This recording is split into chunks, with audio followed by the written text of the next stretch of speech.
I don't want to Go ahead. miss any more time. So I first want to say thank you for everybody attending today. And I want to thank Premier Fitness for giving me the opportunity to share what I know about essential oils and how much my family and I have benefited from introducing them into our lives. This is my first class, so what a way to go about it and go big or go home, I guess. So we decided to try something completely different. And a little bit of housekeeping as well. Anything that I say today, just know I am not a medical professional. If I mention that an oil might be beneficial for some sort of ailment or anything, don't stop taking your medication and just go directly to essential oils. Always check with your doctor before beginning anything and starting anything new. So don't give up all your medications and go all natural because of me, because I would feel awful. So, my name is Christy St. Angelo. Janine is my sister and Rose is my mom. And I'm coming to you from Pilot Mountain, North Carolina.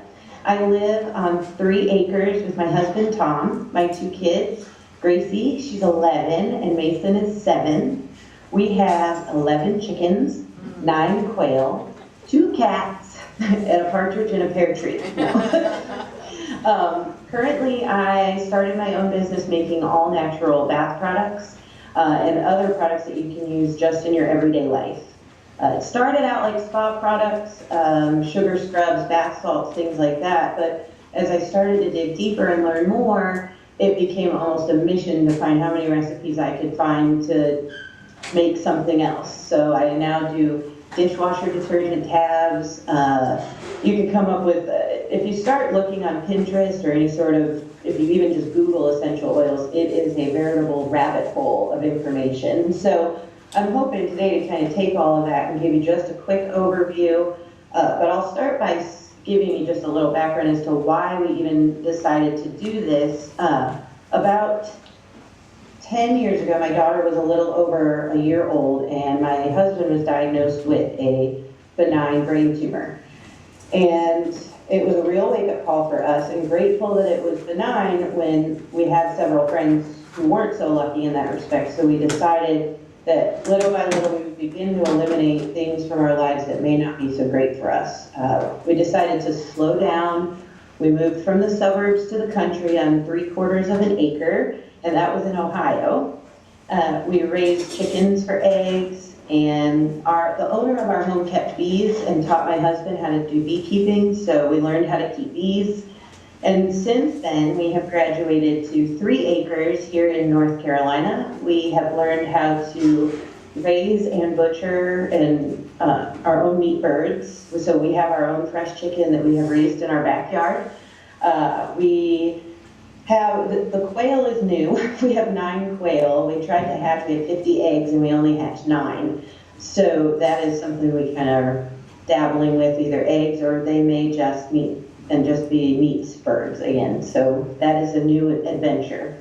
So about 3 years ago, friends of mine invited me to an essential oils class, and it was a Young Living class, and I had dabbled in oils and kind of bought some middle of the road price-wise oils and went to this class, and they said that they would like to open a gift shop and wondered if I would be willing to make products with the essential oils that they wanted to carry in their shop. So they wanted to create an environment for locals where they could come and have a natural alternative to different things and also support local business owners. So they carry all natural soaps, they carry my products, they carry the essential oils there, and they're trying to become a hub for natural living in our community. So that is how I got here. It wasn't, I didn't wake up one morning and decide I'm going to live all natural and I'm going to replace everything in my house. And that's what I say to all of you. If it's something you're interested in, you don't have to go home and throw everything away and start, because it can be really overwhelming. And towards the end of class, I'll give you kind of the idea of what oils to start with, which ones are the best for an overall way to begin.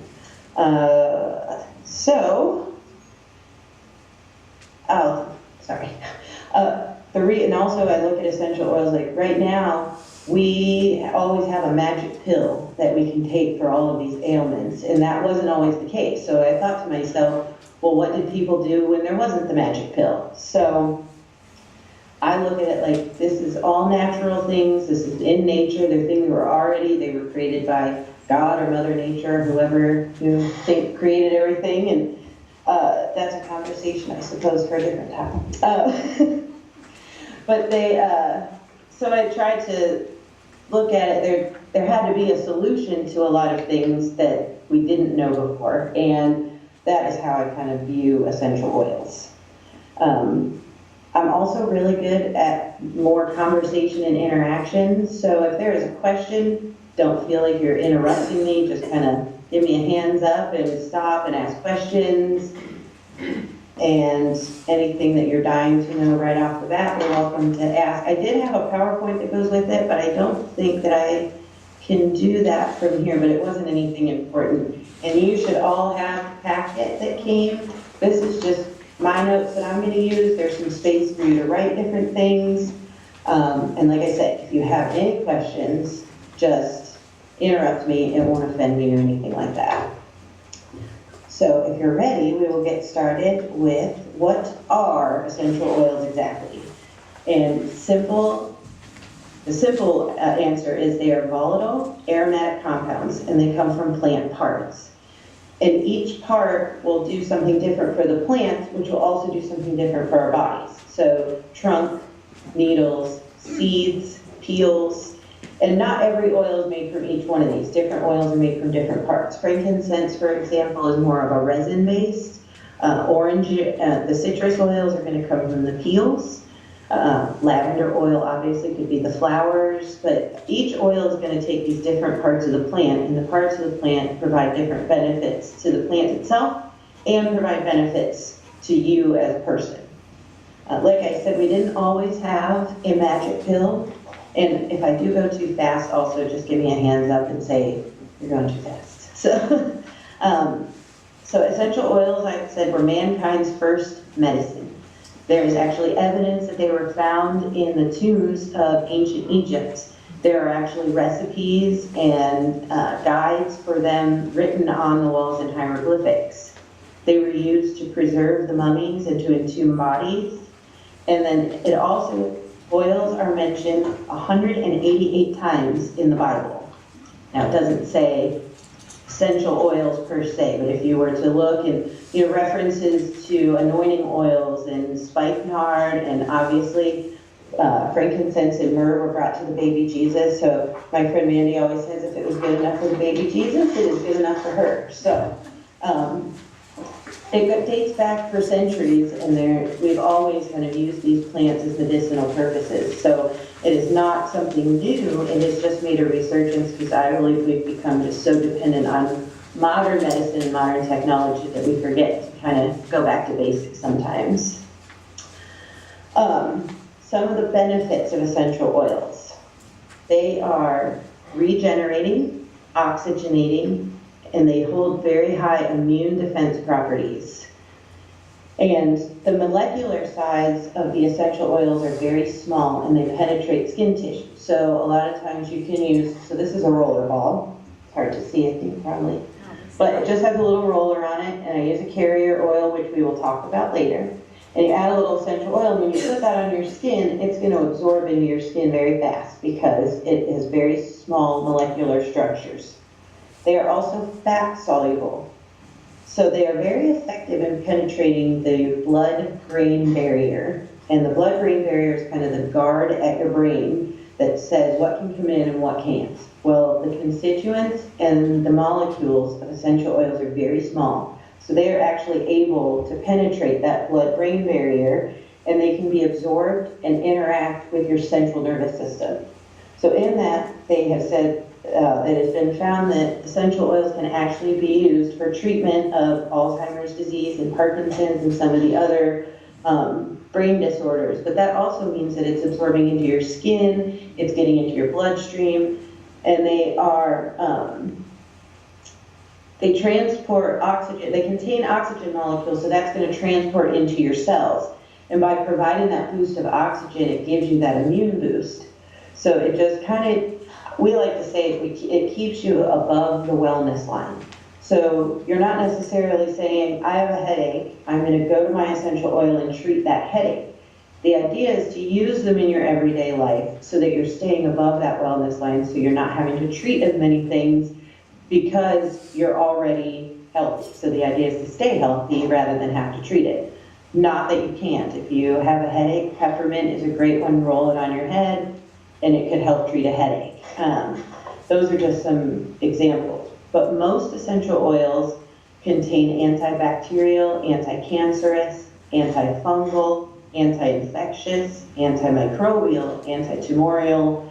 So basically, it is creating an environment in your body that is not good for fungus, bacteria, and cancer, and tumors. So you're trying to create an environment where those things just don't even want to be. So by eliminating toxins and introducing these wellness things, you are staying above that line and you're not having to get medicine or, maybe go to the doctor as well, but you still get sick. We use thieves in our house, which I will also talk about later. It's a combination of different oils that help with an immune boost. And during flu season, I rubbed my kids down with it, I rubbed myself down with it, but all 4 of us still got the flu. But I hope that it lasted a little bit less, was a little bit less severe, and we healed a little quicker than what we would have had we not used essential oil. I mean, nothing is magic. If it's going to get you, it's going to get you, but we like to hedge our bets a little bit. Now, when you diffuse essential oils and you put them into the air, you are increasing oxygen in the air, just like you're increasing that oxygen within your body. So you're destroying odors and you're getting a nice scent. So if you use those plugins, Mom, looking at you, no, I know you've gotten rid of yours, but the plugins and and the candles and things like that often will give out toxins into the air where you could diffuse instead, and you're getting a benefit and you're not putting out anything bad into the air. So that is a great way. So there's different ways that you can use them that's going to increase your benefit. So before I go any further, we've covered 2 sections. Are there any questions? Because the next part is the science, which can get a little heavy. Oh, I can't see on that side. I only see you to Mom. I can't see any further to the right. I have a question about the safety of diffusing when you have animals. Oh, I can't hear you. How safe is it to use or to diffuse when you have the animals? Okay. Can you hear me? Can you hear me? Yes, I can hear you. Her question was, how does the diffusing affect any animals that you may have in the house? And that actually, there's been a lot of things on Facebook recently that say, like, if you diffuse lavender, you're going to kill your cat. I have 2 cats, and I diffuse lavender a lot. A lot of it is the quantity in which you do it. The way we do it, if I have it in my bedroom, I leave the door open, allow some air to circulate. They can leave the room if they want to. So basically, cats metabolize things at a much slower rate than humans do. So when that gets into their system, it just is a very slow metabolizing of the oil. So they're really, at really, really high doses, like even people say, my kid got sick, they ingested it, they would have to ingest a lot, and they would have to be exposed to, like, you put it in a closet and put your animal in the closet and close the door, the lavender would probably have an effect. But I use essential oils for everything. I have cats, and I have never had a problem, and my animals have never gotten sick. Okay, thank you. I hope that answers the question. Thank you. Is there another question you guys want me to ask her? Is it only lavender? Oh, that's a good. Is lavender the only one that affects animals? No, I can hear you now. Is lavender the only one that affects animals? I'm not exactly, I can find out for sure. That is the big one that I have seen that people are saying that was, eucalyptus is sometimes one that is a little touchy with animals and even kids. So use those in a lower dose, kind of test it. And like I said, if you're doing it in a room large enough, make sure that they can leave the room if it's bothering them. Don't lock them in a room where you're diffusing. and it should be okay, but be cognizant I would say eucalyptus and lavender are gonna be the two big ones. Okay, we have another question. Are there any diffusers that are better than others? I am gonna cover that a little bit later. We're gonna talk about the 3 ways to use the oils, diffusing, topically, and internally, and when I do that, I will cover diffusers, if that is okay. All right, so. We good to move on? Yeah, you're good to move on. All right, we're gonna go to the next part. This one can get a little bit heavy. This is the science of the essential oils, and as I had said before, essential oils are made out of constituents, and constituents, basically the definition is just parts and components. So each essential oil has between 200 and 500 constituents, and each of them creates a different effect and a different property in the oil. So that's why you can use lavender on a burn, or you can use lavender to go to sleep, or you can use lavender on a sting. There's a million ways to use some of these oils, and that's because each of those constituents is going to give you a different benefit, and no 2 oils are alike. So even if you have 2 bottles of eucalyptus, one could be Eucalyptus radiata, one could be called Eucalyptus globulus, and those 2 oils, even though they're eucalyptus, are still completely different and can give you different benefits. So as we cover some things later on, we're going to talk about the Latin names on the bottles, and that's going to give you, if you say, okay, this is the eucalyptus I have, you can specify, if you're looking up what you can use it for, what the Latin name is, and then that is going to give you the exact kind of constituents and the properties that you can use it for.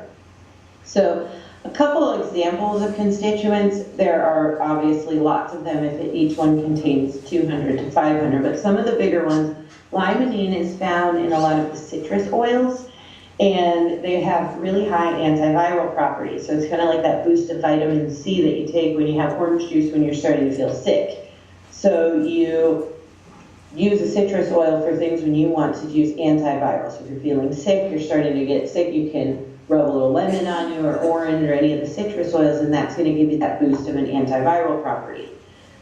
Cineol or eucalyptol is another constituent, and that one is, it is anesthetic, antiseptic, and works as an expectorant. That's why eucalyptus is found in a lot of respiratory rollers or any, so you can use that if you're feeling sick. I have a friend who was having asthma issues, and I had made a roller ball for her grandmother, and she rubbed it on her head for a headache, and it had peppermint and eucalyptus, and then she had an asthma attack, and her grandmother gave that to her, and she used it, and the asthma attack stopped. So she was able to stop coughing, and that eucalyptus will kind of calm your respiratory, open everything up, and help. When we had the flu, we would just drop eucalyptus on a washcloth in the shower and just kind of breathe that eucalyptus oil and try to open everything up, and it helps with your respiratory care.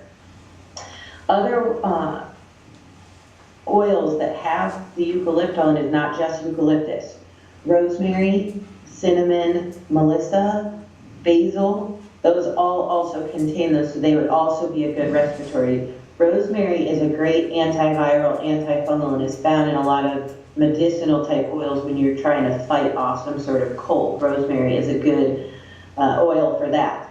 And later you'll see that you can use rosemary in the shower in a soap, and then that's going to give you antifungal and antibacterial properties on your skin. So there's lots of uses for these different oils in different areas of your life.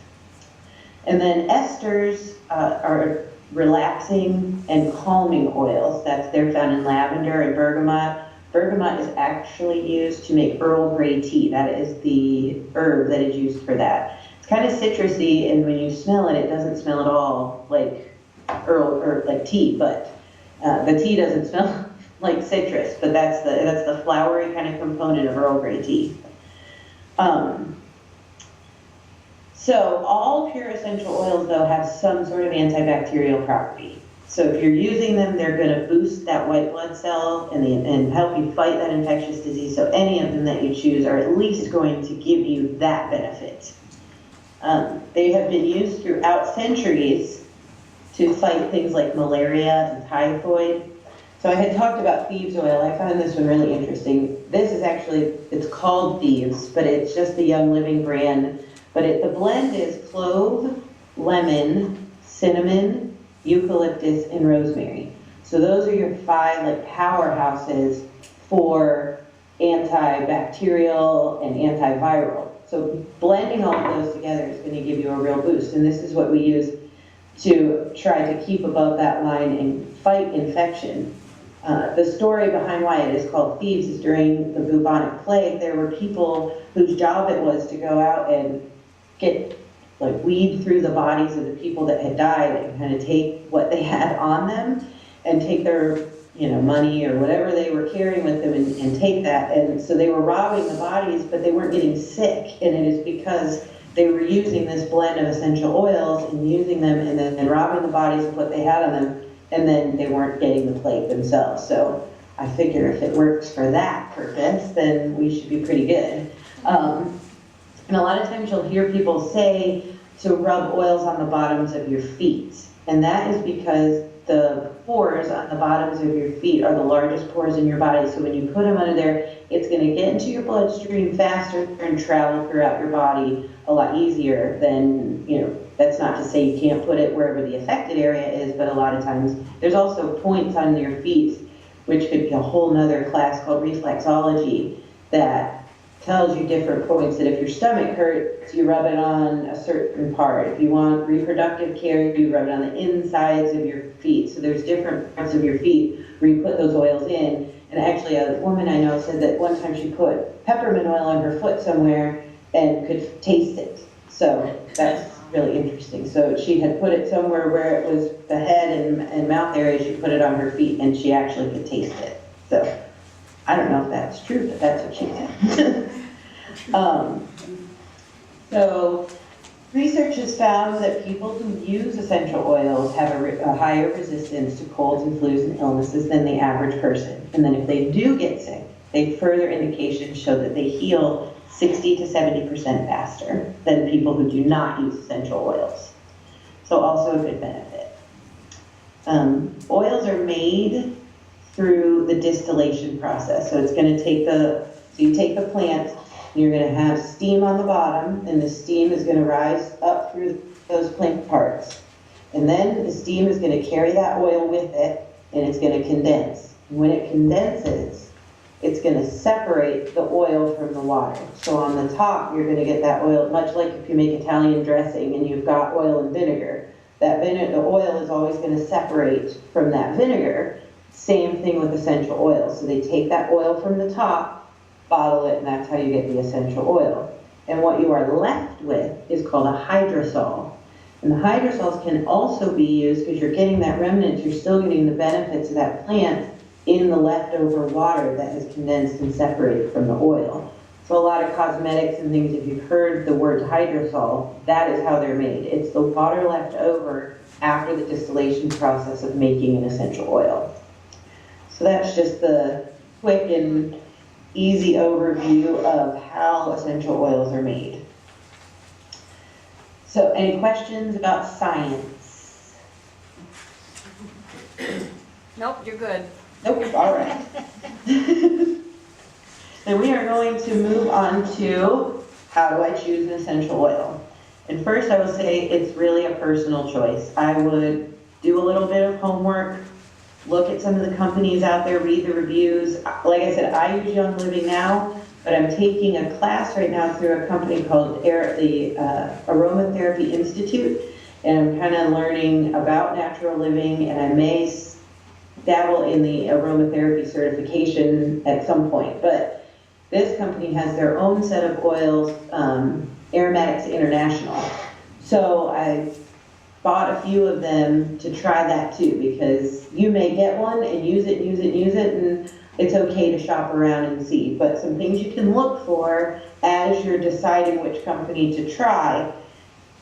Check the bottle and be sure that it has the Latin name on it. So lavender on the side, the ingredients. The only ingredient on my lavender oil is Lavandula angustifolia. angustifolia. So I know that that has a Latin name, and that is the plant that it was used from to make it. There's no other ingredients listed on here. If you have ingredients like alcohol, water, that means something has been added to these oils to dilute it, and you don't want it to be a fragrance oil. A fragrance oil is not a pure oil. You want it to be labeled pure. I think on my paper it should be listed as therapeutic, but I recently learned within the last couple of days that that isn't necessarily true, that it just should say pure, and that therapeutic is kind of a made-up term to try to make it sound more legitimate. So, who knows? There's always new information coming out and things, so basically, like I said, do your homework a little bit and kind of investigate the company that you think you might want to go with.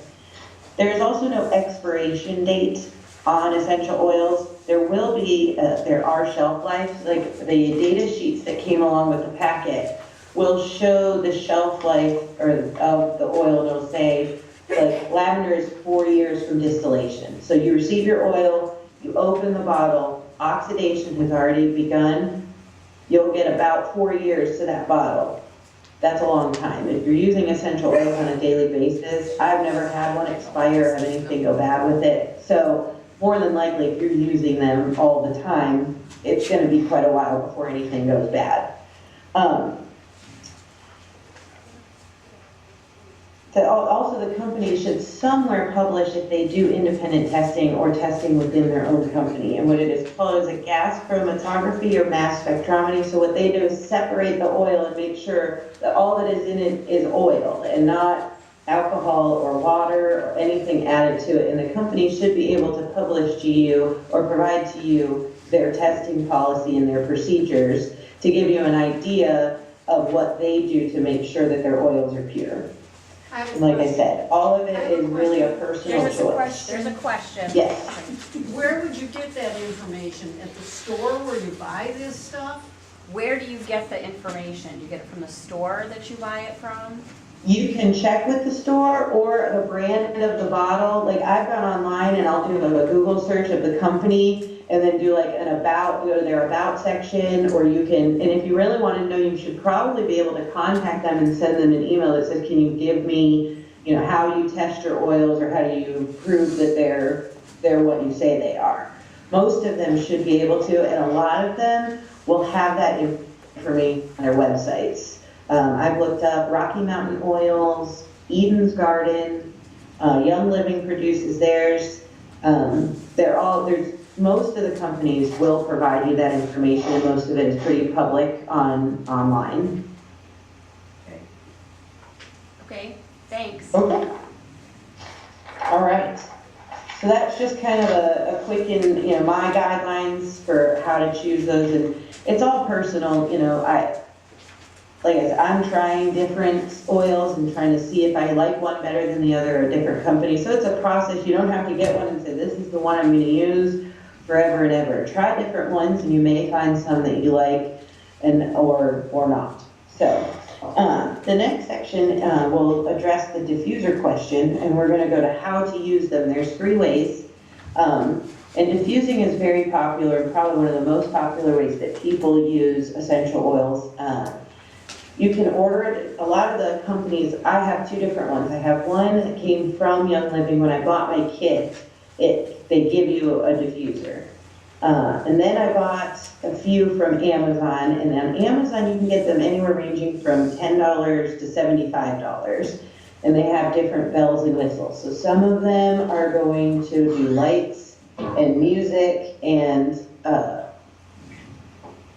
and then they'll diffuse. But basically, you add water, put a couple of drops of oil into your diffuser, and turn it on. And then I would suggest at the beginning, and we'll talk about safety, when you first choose to diffuse it for about 10 minutes, and make sure that you don't start sneezing, make sure it doesn't bother you.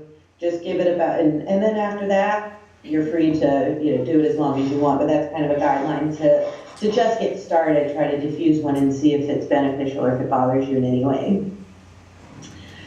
The next way to use them is topically. We talked a little bit about that. If you have a headache, you can rub it on your head, use them on the bottoms of your feet. Online, if you do a Google search, I had a chart on my PowerPoint, but it was a basic kind of dilution guidelines. So it'll say for every 5 milliliters of a carrier oil, you can put 3 drops of essential oil. And carrier oils, so this is just basic olive oil. So I use extra light sometimes. It doesn't have as much of a scent, so you're not going to get that olive oil smell to mix with your essential oil smell. So extra light olive oil and grapeseed oil are two, and avocado oil are the 3 oils that you can get just at your local grocery store to use as a dilution for your essential oil. Also another good one, coconut oil. Everybody loves coconut oil. You can put coconut oil directly on your body and on your face, and it's great for your skin. But to even give it an extra boost, put a couple drops of lavender, use it on your face, and it will be an amazing face cream. I make one, and if my aunt had her way, I would send her a vat about this big to Colorado because she thinks that it's some sort of miracle lotion, but I use a little bit of cocoa butter with mine, and I also add frankincense to it. Frankincense is a very expensive oil, and I didn't mention it in this because if you're going to get started, I don't think anybody wants to make an investment in about $75 a bottle. So I didn't mention it, but it is out there, and it is great for skin discoloration. And it's also a really grounding and earthy oil, but very expensive. Coconut oil is your more solid form, so if you're doing a carrier oil in a roller, you're going to want one of these. But if you just want to apply topically, you can add a few drops, stir it around in your coconut oil, and this is going to melt. Coconut oil has a very low melting point, so it's going to melt at about 76 degrees, and that's why when it's in your cupboard in the summertime, you take it out and it's liquid, but now it's solid. Either way, it doesn't matter. It's not changing the property of that oil at all. It's just your preference. So in the solid form, it might be a little easier to work with and stir around and things. So I also use sweet almond oil, but I tell people if you decide to do that and you have some sort of nut allergy, that can cause a complication. So if you have a nut allergy, stay away from the nut oils. And then the third way to use oils is internally, and this one is kind of controversial, and you'll read different things from different companies that say don't ever ingest oils, and then you'll see some that say that it's fine. Young Living is all that I know of that has a line called Vitality, and it is approved by the FDA and labeled differently than their other oils. It's oil here, stay, sleeper. It's not hot, but you. All right, we're having some technical difficulties. Yeah.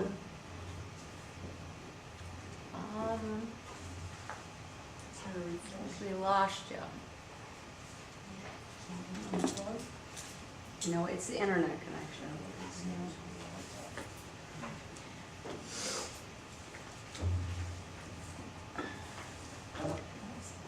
Okay, can you Is that hear better? us? All right, we can see you now. Can you hear us? Yep, I can hear you now. That's actually, I can hear you much better now. Okay, yeah, well, we had like a little internet connection issue, but you're back up. So like the last Okay. like 3 minutes, we didn't hear anything you said. Oh, We'll have to cut okay. that So what out. was the, Vitality. did you hear about the carrier oils and coconut oil? Yes. Oh, yeah. Yes. Did you hear about internal use? We were Ingesting them? starting, Yes. you were starting to say Okay. that, so. All right, then we'll go back to it because like that's kind of a controversial topic when it comes to essential oils. You will have some people in the camp that say don't ever ingest them, and then you have a camp of people who say that it's totally fine, and I have people who swear by it. I do not ingest them a lot, but there are some that I do. Young Living has a line of oils that are labeled and approved by the FDA. Not that I completely trust the FDA, but I feel like if they have gone through the process of making sure that's okay, then it's okay. And I will give sometimes these to my kids, maybe a drop in some honey and water, but that's something that is a personal choice as well. And I would check the safety guidelines of your oils and make sure that they are approved for ingestion or labeled as such, just to be sure. So that's why I touch on it, but until you are very familiar with oils, I would probably stay away from that portion of it. Okay, so we are ready to move on to just some basic safety. When you are using an oil for the first time, kind of drop an oil, and we call it, if it's not diluted in a carrier oil, it is neat. So drop one drop on your skin, neat, and make sure that it doesn't cause any redness or feel hot. If it does, add a little vegetable oil to it. It's going to spread that oil out, and it's not going to irritate your skin anymore. Don't ever dilute the oil in water. Like I said earlier, it's going to separate from that water, and I like to say it runs from the water. So you get a drop of oil in your eye on accident.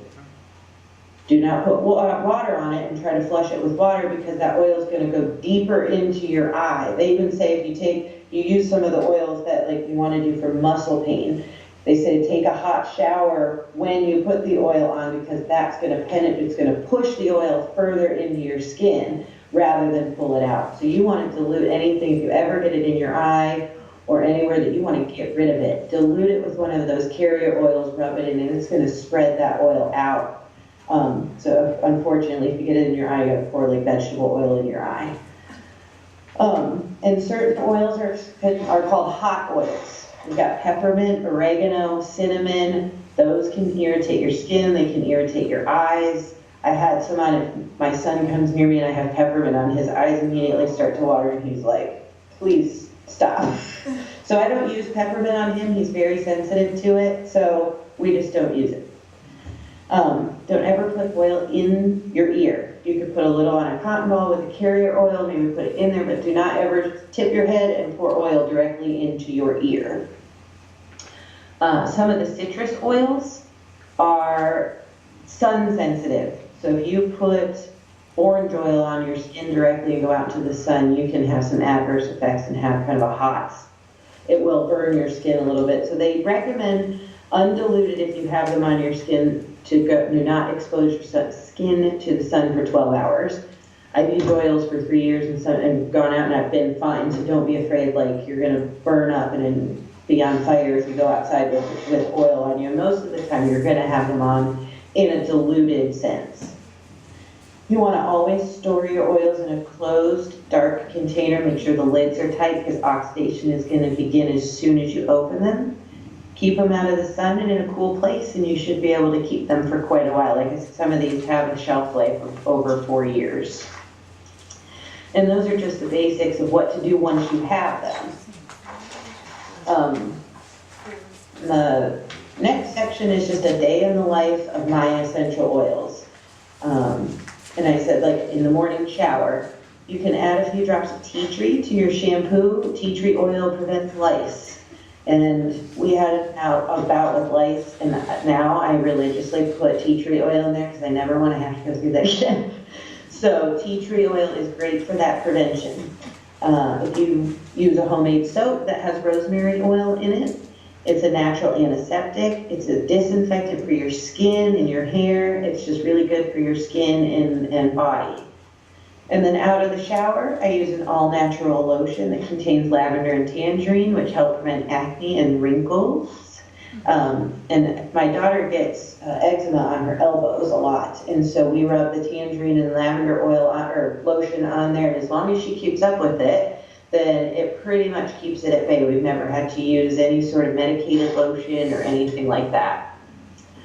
And now we move on to my daily chores. I can use, in my dishwasher, I use dishwasher tabs that I have made out of citric acid, salt, and lemon essential oils. And the lemon is going to cut through that grease, and the salt and citric acid is going to kind of make it foamy, and it has cleaned my dishes just as well as any of the tabs that I've gotten at the store. Cleaning the counters, I had said that thieves oil, you can also use it as a cleaner. Add vinegar and water, put it in a spray bottle. You can spray down all your counters, and that's going to give you the same benefits as, say, a Clorox wipe without the chemicals that are in the bleach and the Clorox wipe. And then these are my laundry balls. These are one of my favorite things. It's one of the first things that I eliminated when we were going all natural is dryer sheets. And it's gotten to the point where I can't even walk down the aisle at the grocery store without like walking like this. I don't even go down it because I can't. It just is awful. These you can use without oil, but I had a couple drops of lavender sometimes or lemon to kind of give my clothes a little fresher scent if you like the smell of a dryer sheet. But dryer sheets contain so many toxins and are just horrible. If you could do one thing, stop using the dryer sheets.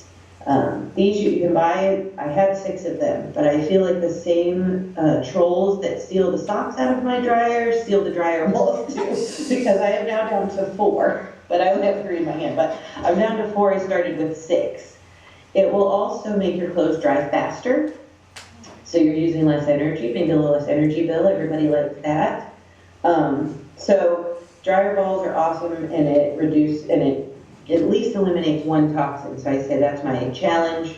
Just do that. Dryer sheets, and you've already, and the plug-ins. Stop the scented plug-ins.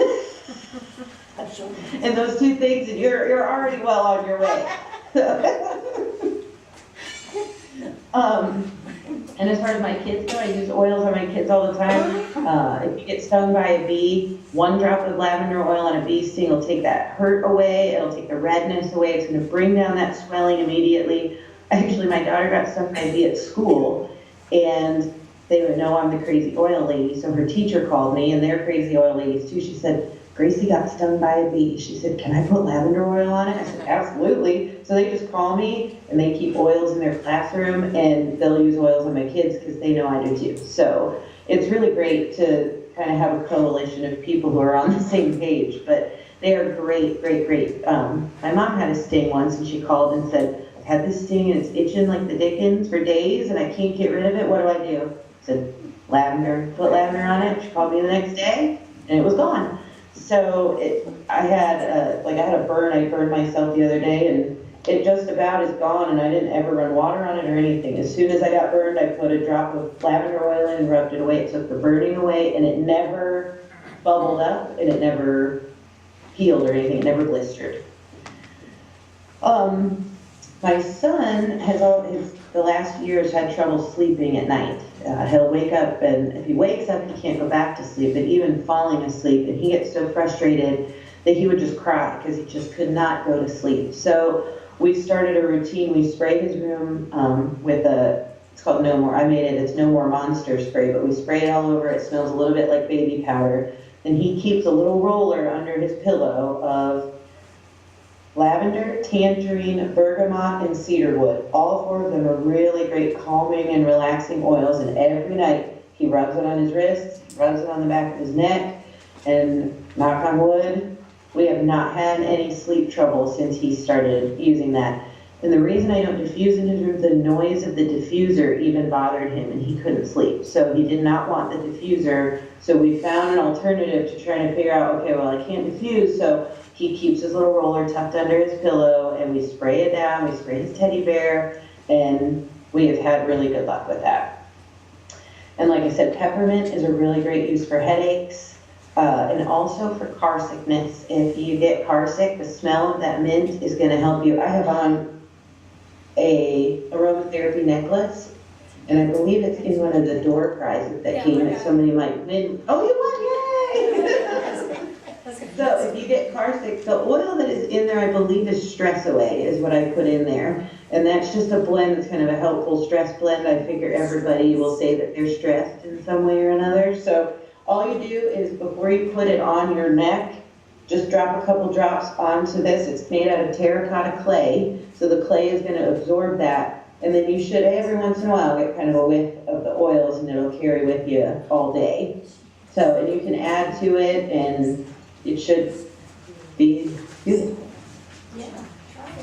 Okay, so my top 3 oils to start with, like I said, lavender is the granddaddy of them all. If anybody asks, what do I do, how do I start? Lavender is always the first one I say. It has lots and lots of properties. So lavender is great. Lemon is a good antibacterial. You can use it in your cleaning supplies. That is also a good one to start with. And all of these are middle of the road priced, depending on where you get them. but they're the most reasonably priced oils and really good starter oils. And peppermint, even though I mentioned it as a hot oil, it's really good for headache, for sniffing, for car sickness, and you can pass, are you passing those around? There's little samples. Yep, the purple lid is the lavender, I mean, you'll be able to smell which one's which, but yellow lid is lemon and blue lid is peppermint. I figured that out. What? Tell her what she said. Your sister said she figured that out. Oh, good job, Jeanine. You're hired. We don't have to read over, you can use these data sheets, and this will give you a really good overview, because I know it's getting close to the time where you all want to get out of there, but these data sheets just give you the Latin names, so you can look on the bottle and make sure you're getting the right one. It'll give you the qualities that it uses, it'll tell you any safety concerns that you need to be aware of, and kind of a quick reference of ways that you can use it. So, and then like I said, the last thing I wanted to do is challenge all of you to just pick one thing in your life, whether it be dryer sheets or deodorant or something along those lines, and just replace it with an all-natural alternative. Even if you don't use an essential oil, at least stop using it. There's lots of all-natural deodorant solutions and things, so. Does anybody have any questions? Question? Yeah, I want to ask you about the balls. Dryer balls. Yeah? I use fabric softener. Where do you get that? What about fabric softener? Okay. So if you didn't use fabric softener, you could use those balls. Yeah, you could use the ball too. I don't think, it doesn't eliminate static completely, but that's, because I don't use fabric softener. I just use regular detergent, and then I use the dryer balls to as a softener or a dryer sheet, like in place of that. So where do you get the dryer balls? You can order these on Amazon, but I've actually started seeing them in our local grocery stores, and I've seen them in Walmart. But sometimes they're on those weird, like, hanging on the end of the aisle things, so there's not gonna be an aisle that has them specifically. You just kinda have to keep your eye out for them, and they generally come in packages of 6. But on Amazon, I think they're around $20, but I've had mine, goodness, I don't even know how long, but they last quite a while. I would replace them, when they get real cruddy, but mine are still fine. They don't even have too many fuzzies on them or anything. So you'll know when they stop working to kind of replace them. I took the last 4 packets at Walmart. Janine said she bought the last 4 packages at Walmart, so we're gonna have to Oh, I find can't hear someplace ya. else. Can't hear you. What's that? Janine said she bought the last 4 packs at Walmart. Oh. With 6 Of each? course No, they only came No, in 2. 2. Oh, packets of 2. Amazon, that's how. QVC. Yeah, Amazon. I'm sure it I think they've been, I'll bet Target has them. Any other questions? Questions? I didn't know about the dryer sheet. Okay, well, I will make sure that everyone gets your information, so if they have any questions, they can email you Yeah, I or. played and everybody should get a lip balm to go home with. I made all of those. They have lavender and tangerine in it, so good for your lips and soften. So I want to give everybody a gift to try something out. So, and any questions, my email address is on there, and I'd be happy to answer anything that you need. So since we're not gonna use them, All right, thank you. Thank you.